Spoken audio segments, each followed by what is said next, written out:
Since the beginning of early film, Universal has been creating monster movies. Their black and white lineup of creatures has been around since the 30s and has spanned 2 decades of cinema. But when we talk about the reimagining of these monsters, one man's name seems to be seemingly absent: Basil Gogos, a renowned painter whose career in fine art and magazine has helped immortalize not just Universal's monsters, but pioneer a colorful aesthetic for horror as a genre.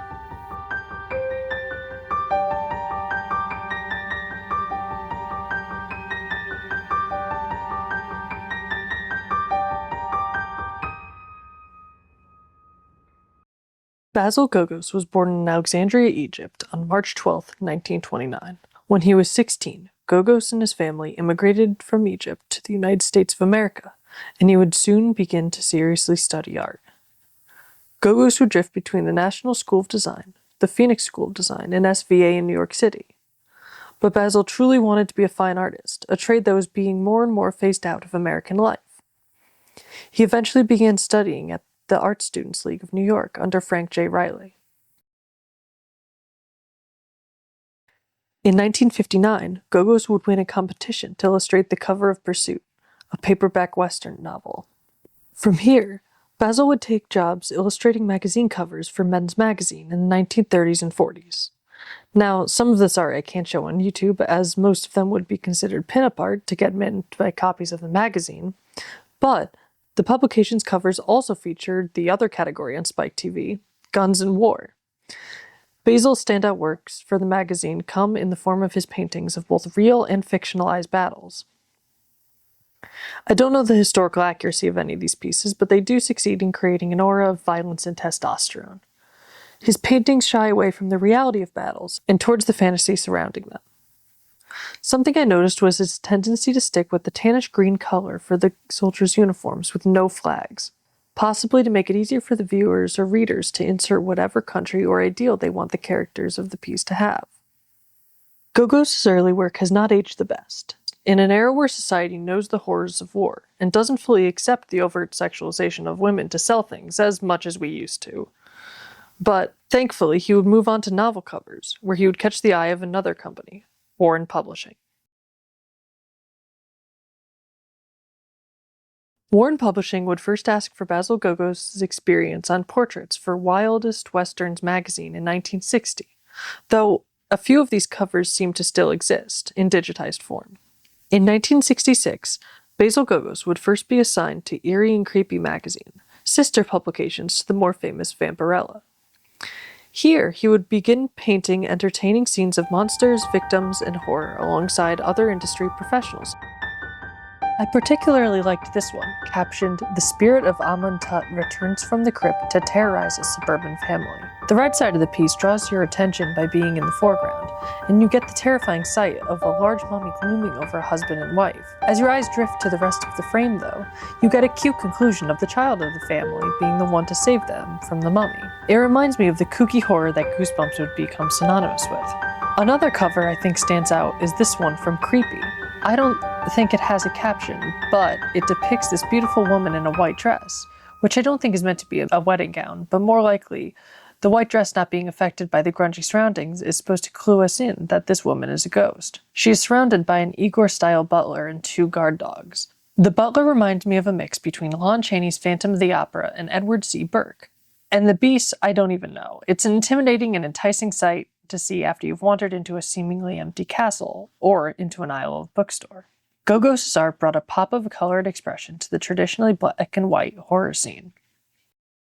Up in a tower at Warren Publishing, the success of their horror magazines and the interest from publishers to introduce the older Universal horror movies to a younger audience led to the creation of Famous Monsters of Filmland, a magazine that they hoped would help a new generation fall in love with not just the movies, but how they were created and the process behind them.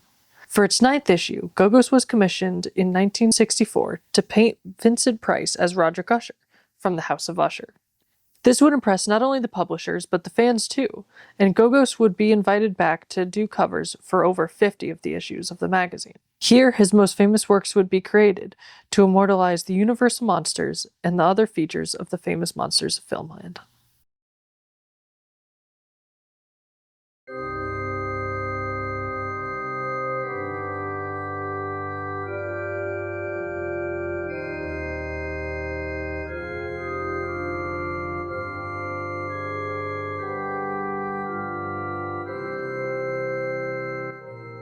Two of Gogos' standout works are The Mummy and Dracula from the Universal Monsters lineup. Karloff and Lugosi, respectively, are two of the biggest names in early horror. Capturing their likenesses was something that has been done before on film, and thousands of times in print and other magazines.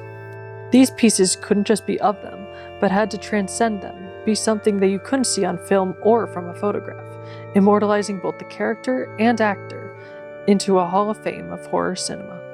How better to do that than to reinvigorate them with color? Basil Gogos' use of light, shadow, and color made that old, antiquated movies seem cool and scary again to the new generation of fans. In Dracula, I could really feel Lugosi's stare. It's particularly piercing and cold compared to Gogos' early works. The Mummy is another beautiful piece, featuring a calculating-looking Karloff as Imhotep. In this movie, the featured walking undead is much more capable than an arms-out grunting mummy that the modern media tropes have evolved into. Gogos depicts Imhotep when he is pretending to be a civilian of Alexandria, manipulating the archaeologists into moving forward his plan. The painting does a great job of showing the nature and humanity of the mummy, showcasing not only that this corpse can see you, but is studying you to try to become more like you. Basil Gogos' artwork was a key factor to the timeless nature of the Universal Monsters. The depiction of these characters would be what most people would think of when they think of these monsters. One comparison to Basil's work can be done between his Frankenstein and the poster for the re-release of the movie. The poster is iconic, and likely the one that you will be familiar with. Shout out though to the original Italian poster of the film, this one still goes hard. This poster has a few similarities to Gogos' work. The artist similarly uses interesting color theory between Frankenstein's green skin and an orange light, though I feel like the face is a little oversaturated around their chin and cheeks. Gogos layers on his paint, his orange light coming from somewhere behind the monster, who is looming over you gazing down. The blue around the eyes may come off as jarring at first, but it brings your attention to the drooping and sadness in there. And by the time you're ready to move on, he doesn't look so tall and scary anymore. With no text or added scenes, Gogos communicates the story of the first and second Frankenstein narratives. My personal theory is that you're supposed to imagine yourself as the little girl from the first film. Gogos would paint these from frames he paused on while watching the movie, taking elements but adding new poses and expressions to the characters. In the beginning, I was doing these paintings in 4 hours. All the paintings that you grew up with before King Kong were done very rapidly. Not for any commercial reasons, but because they were so much fun to do. Much of Basil Gogos' work post-horror was personal to him. Things that he made for himself to experiment with art and to live out his childhood dream of becoming a fine artist. Most of his work would be with oil paints and watercolors, but we don't know how many paintings he made or even what most of them look like. He purposefully kept many of his paintings away from publication, to the point where years after his death, it looks like many of Basil's paintings from the late 70s and 80s have never been put on the internet. In 1980, Basil, already an accomplished artist, was looking to join another outsider artist class, as he frequently would. The class would be hosted by an abstract artist, Linda Taube. The two would take notice of each other. She once noted how passionately he sketched models, trying to make the drawing unique and charismatic. He would eventually start sitting right next to her, later admitting that seeing her was one of the main reasons he kept coming back to the class. They would get married soon after. When the 90s reared their head, horror once again became popular thanks to the larger growing grunge movement. While horror novels and movies continued to be produced by larger studios with more budgets, the idea of adding the gruesome aesthetic other places as well became more appealing. And with a generation of artists growing up on the classic monster movies, it was only a matter of time before others began using the veneer of horror in their own work. One art form that benefited from the co-opting of early horror's aesthetic was music. When looking to stand out, many horror-inspired musicians and bands ended up going to the master to get themselves enshrined into the same art style that made the film stand out in the first place. In 1995, Basil would turn 5 of his artworks into postage stamps for use for publication in 1997. They would feature some of Universal's classic monsters, like Dracula, the Mummy, and Frankenstein. In 1996, Gogos did a cover for Sardonic's album Grins Again, and, more notably, the Misfits' fifth album, American Psycho. The band would commission Gogos' art periodically for albums and inserts, tying the two together for many fans of both the Misfits and Basil Gogos. The partnership between the two would help the Misfits bring legitimacy to their claims of the horror punk style. Gogos would also paint the Misfits' 1999 album, Famous Monsters. Grins Again features a cerebral artwork from Gogos, a smiling man with more realistic colors and deep textures in their brow and jaw. Sardonic would replace the background of this painting with a digital red and black one. It matches themes with the other punk and grunge bands of the 90s, but it does little to feature Gogos' talent. Comparatively, American Psycho feels right at home next to the other monsters from Gogos' paintings. Likely, when the Misfits commissioned the piece, they had him use reference from the Crimson Ghost, which is why the Fiend looks neither human nor skeleton. This cover was right in Basil Gogos' wheelhouse, as he returned to painting from horror flicks. This was a fusion of both Gogos' talent and past expertise, as well as a successful elevation of the Misfits' iconic mascot to the next level. The use of pinks and blues in such a warm piece really make the skull a feature, and the piercing eyes pop out of it. Famous Monsters continued this blend, but this time featuring the band's lineup at the time, of Jerry Only, Dr. Chud, Michael Graves, and Doyle.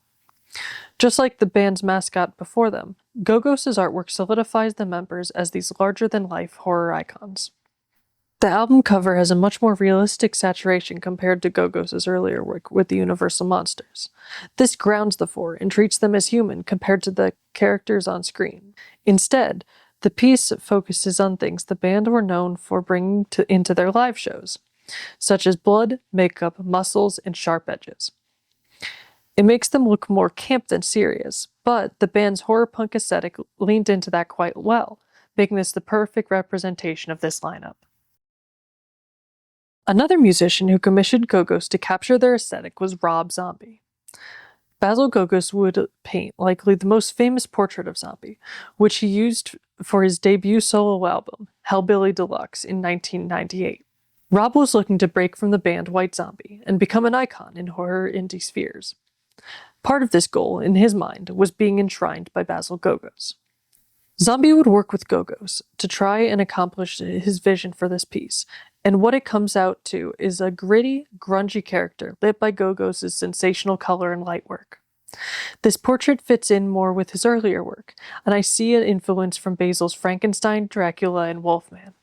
Zombie's wild hair is really the centerpiece of the artwork, with its knots and deep textures not only taking up most of his face, but the whole cover. To this day, this image is synonymous not just with Rob Zombie, but also Gogos' enduring legacy as well.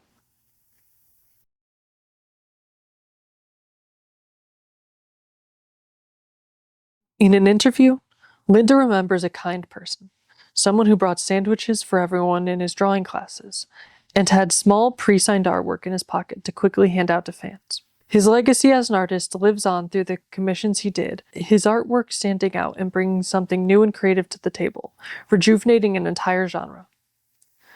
Gogos would die in 2017 in Manhattan, New York. He was 88 years old. His legacy was carried on by his wife, who was trying to make a collection of his work for public viewing, using his old studio as a museum, as well as raise awareness for his work through various methods. This project was likely abandoned in 2021, when she also sadly passed away. Gogos' legacy endures, though. His art considered a rite of passage for anyone within the horror genre of publications, music, and film throughout his career. He elevated any work that he was commissioned to do, creating hyper-realistic depictions of his subjects that emulates their reason for being painted in the first place, affirming the subject's connection with horror, and his own work with quality and connection to the subject. In today's artistic climate, I feel like it's incredibly important to point out that AI can't paint a Gogos. And an artist may be able to create something similar or study his work to create their own, but the man is dead. The era of him being a rite of passage for horror artists is over. His paintings required him to connect with and reimagine a character, showcasing their narrative while keeping a reverence for the actor or actress behind the performance. That process is what I admire when I see these paintings, and seeing it reflected visually is what makes his collection so compelling. His paintings are a layer of narrative, pop culture, a love for film history, and so much more. Even if we never get to see a full exhibit of his life's work, the pieces we have through magazines, digitization efforts, and more to show a man who's exemplified bringing more out of his subjects. His work within the horror genre has outlived him and has made its way into how we view the monsters and the genre itself.